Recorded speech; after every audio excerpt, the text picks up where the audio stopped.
রাজনৈতিকভাবে আজাদি পেলেও আমরা এখন পর্যন্ত কালচারালি আজাদি পাইনি। বাংলাদেশে স্বাধীনতা পরবর্তী বাঙালি জাতীয়তাবাদ নামে আমাদের উপর ব্রাহ্মণ্যবাদী যে সংস্কৃতি, কলকাতা যে সংস্কৃতি চাপিয়ে দেওয়া হয়েছে এবং সেই সংস্কৃতির মাধ্যমে ইসলামের যে সিম্বল গুলো আছে সেগুলোকে কর্নার করা হয়েছে, সেগুলোকে ক্রিমিনালাইজ করা হয়েছে, সেগুলোকে প্রবলেমেটাইজ করা হয়েছে এবং তার প্রতিচ্ছবি গত 5 দশকে আমরা দেখতে পেয়েছি।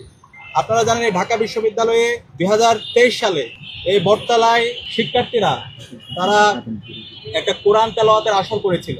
কোরআন তেলাওয়াতের আসর করার পরবর্তীতে বিশ্ববিদ্যালয় প্রশাসন শিক্ষার্থীদেরকে সকল দিয়েছিল এবং পরবর্তীতে শিক্ষার্থীদেরকে বিভিন্নভাবে হ্যারাসমেন্ট করা হয়েছিল, সেটা আপনারা জানেন। তো আমরা শিক্ষার্থীদের ম্যান্ডেট পেয়ে বিজয় আসার পর আমরা আশ্বস্ত করতে চাই, বাংলাদেশে এইভাবে যে ক্রিমিনালাইজ করার রাজনীতি, কর্নার করার রাজনীতি, ইসলামের সিম্বল গুলোকে যে আদারিং করার রাজনীতি, সেটা আর চলবে না। কালচারাল ফেসিজম চলবে না। আমাদের শহীদরা জীবন দিয়েছিল কালচারালি আমাদের যেই স্বাতন্ত্র্যবোধ আছে, আমাদের যে ঐতিহ্য আছে সেটাকে ফুটিয়ে তোলার জন্য। তো আজকে যে আমি বললাম কালচারালি আমরা আজাদি পাইনি, সেটার মূল কারণ হচ্ছে কালচারাল ফেসিজম। এই যে মুজিববাদের কালো ছোঁয়া এখন আমাদের সমাজে থেকে গেছে। এখন আমাদের বিশ্ববিদ্যালয়ে বিভিন্ন জায়গায় সেই কালচারাল ফেসিস্টরা বিভিন্ন ধরনের ষড়যন্ত্র এবং চক্রান্ত করছে। তো সেই জায়গা থেকে আমরা শিক্ষার্থীদের ম্যান্ডেট পেয়ে বিজয় আসার পরে আমরা এই কালচারাল ফেসিবাদের কবর রচনা করব এবং জুলাইয়ের শহীদদের যে আকাঙ্ক্ষা, সেই আকাঙ্ক্ষাকে আমরা বাস্তবায়ন করব। অবশ্যই আমাদের জুলাইয়ের যে শহীদদের আকাঙ্ক্ষা, জুলাইয়ের যে শহীদ, তাদের স্মৃতিগুলো আমাদেরকে নিয়ে আসতে হবে এবং গত 1 বছর জুড়ে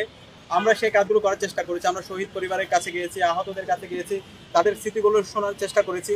বিগত সময়ে যারা ভিকটিম হয়েছিল তাদের ঘটনাগুলো আমরা নিয়ে আসার চেষ্টা করেছি।